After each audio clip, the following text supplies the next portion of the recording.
All right, hello everyone. We are UAVForge. My name is Kyle Cormack. I'm the MAE Chief Engineer. My name is Rashi Kashyap and I'm the Project Manager of UAVForge. So this is just a little bit of background on the project and who we are. So we started originally in 2013 for our DARPA competition, and since then we've just been doing research on UAV systems rather than actual competitions.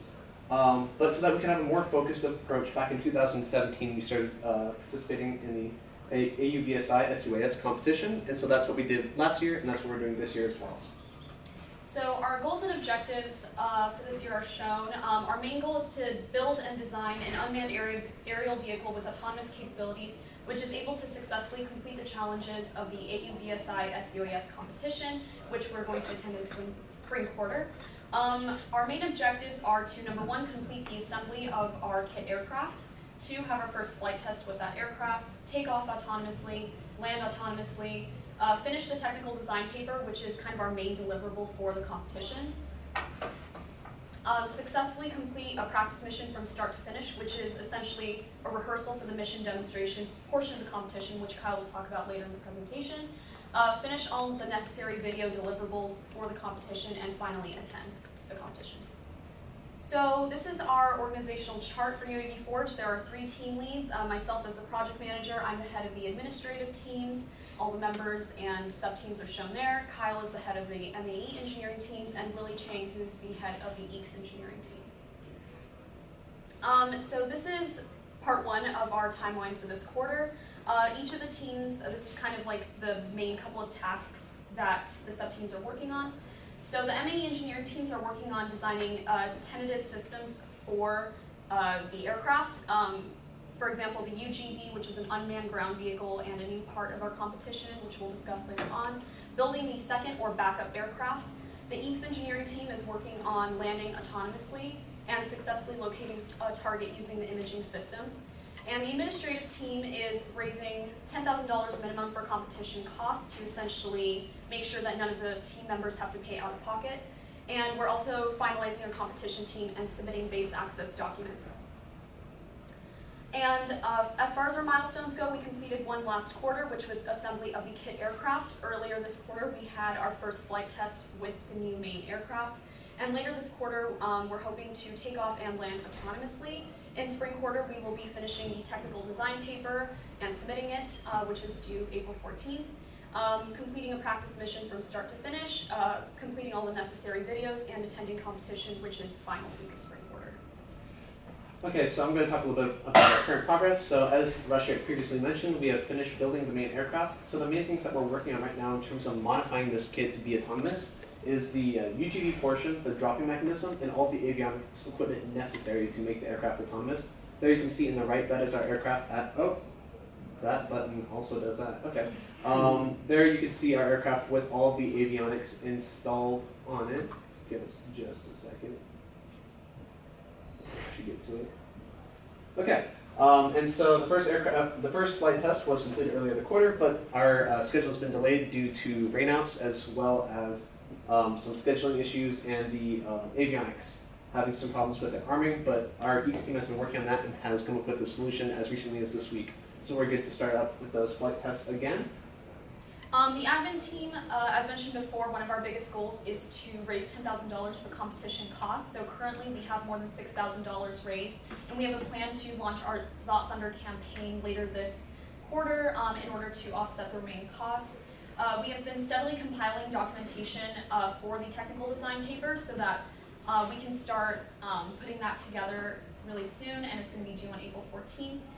We are registering members for competition and submitting base access documentation, which is essentially IDs, passports, social security numbers, to ensure that everyone can gain access to the naval base that the competition takes place at in Maryland. And we should be done with that by the end of next week. So here, just real quick, is a video of our first flight test with a summary of the telemetry data there on the right. So there you can see we have a max speed of 35 meters per second.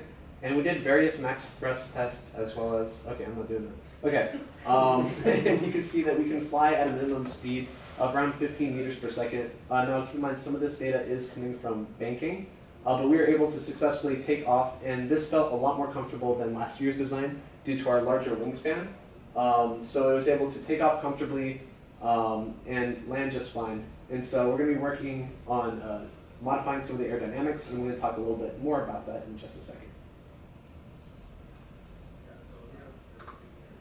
Okay, so specifically what I want to talk about is our competition rubric. So this is kind of our main framework for how we know how well we're doing and how we're going to be graded for the competition.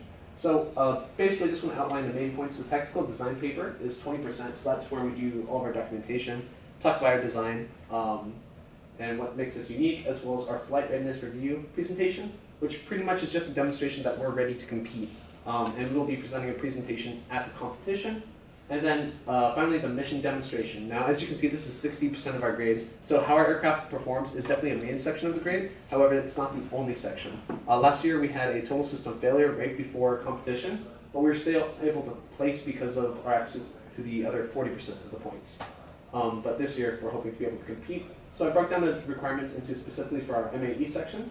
House all the necessary avionics equipment to fly autonomously while keeping the weight at a minimum for these systems.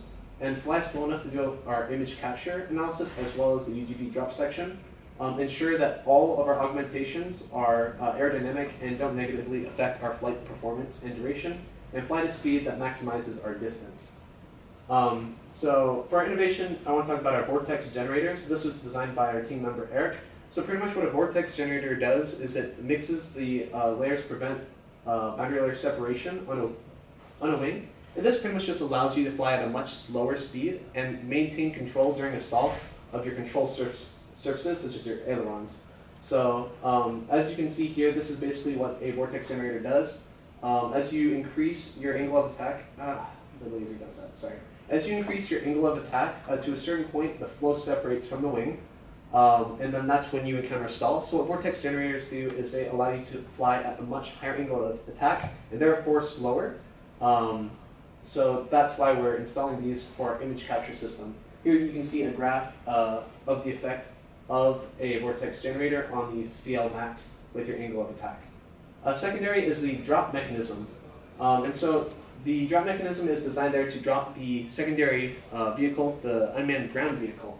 And so here you can see the CAD drawings for that, as well as a list of our components. We had a linear actuator as well as a linear rail.